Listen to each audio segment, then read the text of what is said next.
Shalom saudara yang dikasihi Tuhan Yesus Kristus, dimanapun saudara berada saat ini, salam transformasi. Saudara, kali ini kita akan berbicara mengenai hidup berkenan kepada Tuhan. Selama ini kita berpikir bahwa kita sudah menjadi orang yang percaya kepada Tuhan Yesus Kristus, itu sudah cukup. Ketika kita percaya kepada Tuhan Yesus Kristus, kita merasa bahwa kita sudah diselamatkan. Ketika kita mempercayai Yesus sebagai Tuhan dan Juru Selamat, kita sudah merasa puas bahwa Dia sebagai Juru Selamat kita. Lalu, banyak orang percaya yang akhirnya hidupnya semaunya sendiri. Berbuat salah, melukai hati Tuhan, mendukakan hati Tuhan. Jadi mereka hidup hanya semaunya sendiri. Saudara yang dikasihi Tuhan Yesus Kristus, justru pada saat ini, mari kita belajar mentransformasi pola berpikir kita. Mentransformasi pola bangunan berpikir kita. Bahwa apakah benar cukup dengan kita percaya Yesus sebagai Tuhan dan Juru Selamat, itu sudah cukup bagi kita. Saudara, mari kita membaca firman Tuhan yang terambil dari Injil Matius 3 ayat 13 sampai 17.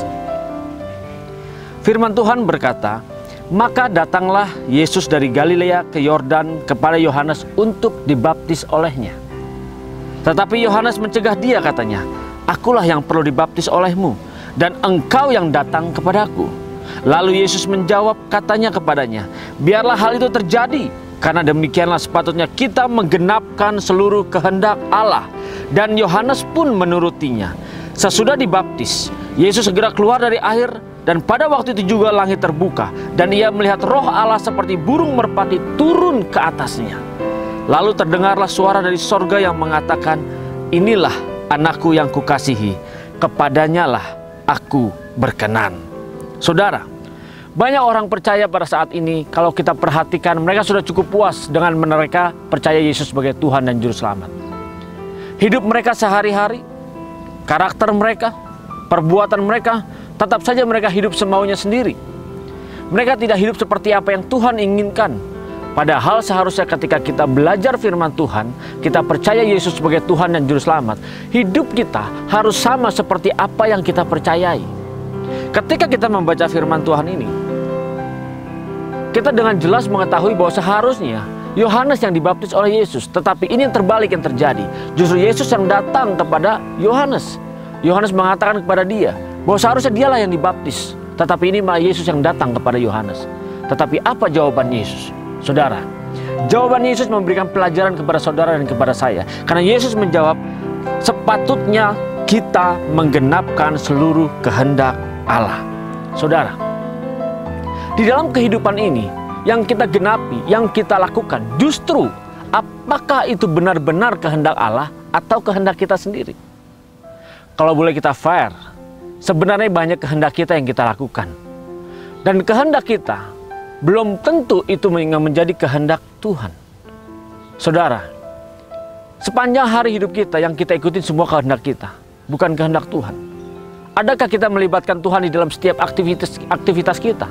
Setiap kegiatan kita, ketika kita mau bekerja, adakah kita melibatkan Tuhan di dalam kita bekerja? Ketika kita berkumpul dengan orang-orang, adakah kita melibatkan Tuhan di dalam kita berkumpul tersebut? Ketika kita sedang bercengkrama dengan orang-orang banyak, adakah Tuhan kita libatkan di dalam perkumpulan itu? Ketika kita mau berbicara, adakah kita melibatkan Tuhan? Memikirkan perasaan Tuhan, benarkah atau Tuhan suka atau tidak dengan apa yang akan kita ucapkan? Saudara, inilah yang harusnya kita perhatikan saat ini.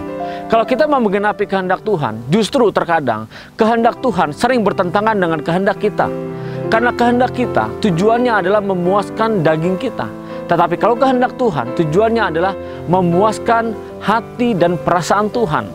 Saudara, Yesus mengajarkan kepada kita. Yesus tahu siapa dirinya. Dia tahu statusnya. Tetapi ketika dia menghadapi masalah, ketika dia melihat situasi yang ada pada saat itu, dia tahu harus mengambil keputusan apa. Justru dia mau mengambil keputusan di dalam hidupnya, dia harus menggenapkan seluruh kehendak Allah. Saudara yang dikasihi Tuhan Yesus Kristus, mari kita periksa hidup kita. Apakah kita sudah menggenapi kehendak Allah di dalam kehidupan ini?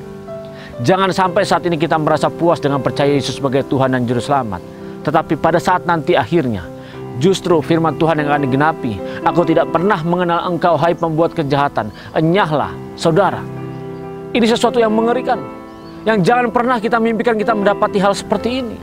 Justru kita harus perkarakan sejak saat ini. Kita harus pikirkan sejak saat ini, apakah kita sudah melakukan kehendak Allah di dalam diri kita.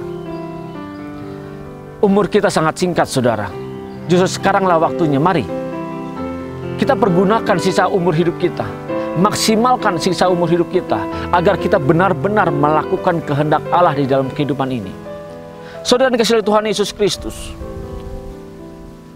kenapa Yesus justru mau melakukan kehendak Allah dan menggenapi dalam kehidupan ini? Padahal dia berkuasa, dia anak Allah, dia putra tunggalnya. Kalau kita melihat kejadian ini, bagaimana firman Tuhan mengisahkan pada saat Yesus dibaptis dan dia keluar dari baptisan, ada suara yang mengatakan bahwa inilah anakku yang kukasihi, kepadanya lah aku berkenan. Saudara, Bapa di surga berkenan kepada Yesus karena ini anak yang dikasihi. Saudara dan saya, kita semua dikasihi. Kita anak-anak Bapa yang dikasihi oleh Bapa. Tetapi masalahnya, saudara, adakah saudara dan saya, kita menjadi anak yang berkenan di hati Bapa? Adakah kita sudah membuat hati Dia menyukai kita dan membuat kita berkenan di hatinya? Ketika Bapa mengatakan bahwa inilah anakku yang kukasihi dan kepadanya lah aku berkenan, pada saat itu sebenarnya Bapa mau mengajarkan kepada saudara dan saya pada saat itu melalui Yesus Kristus Tuhan, bahwa hendaknya kalau kita mau masuk ke tempat yang Dia janjikan, kalau kita mau masuk di langit yang baru dan bumi yang baru, di surga yang kekal yang Tuhan janjikan kepada setiap umat manusia, hanya satu, kita harus hidup berkenan kepada Bapa. Kalau kita hidup berkenan kepada Bapa, berarti apa yang kita lakukan, kita hanya menginginkan Bapa saja yang disukakan. Saudara, kita mungkin punya anak, beberapa anak, 3 atau 4 anak.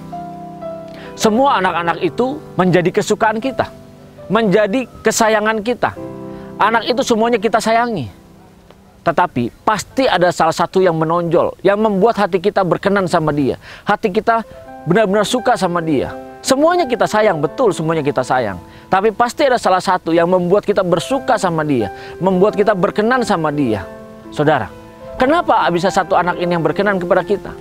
Kalau kita mau mempelajari, justru anak ini, dia sudah mengerti apa perasaan orang tuanya. Ketika mungkin orang tuanya baru menatapnya, dia sudah mengerti, oh, bahwa orang tuanya marah. Ketika orang tuanya diam saja, anak ini mengerti orang tuanya tidak suka.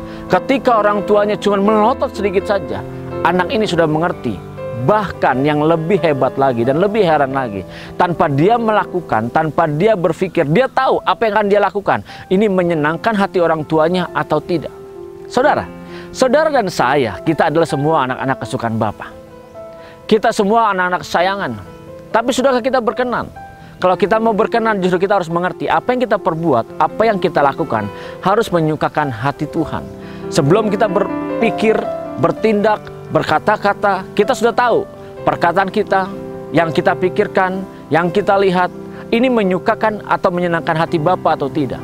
Kalau tidak menyukakan hati Bapa, otomatis kita jangan pernah melakukannya. Tetapi kalau yang mau kita lakukan ini menyukakan hati Bapa, otomatis kita pasti akan melakukannya. Karena tujuan hidup kita hanya satu, menyukakan dan menyenangkan hati Bapa. Tidak ada lagi, saudara. Karena ketika kita melihat Bapa kita di surga senang atas segala perbuatan kita, atas segala sikap kita, disitulah kebahagiaan kita.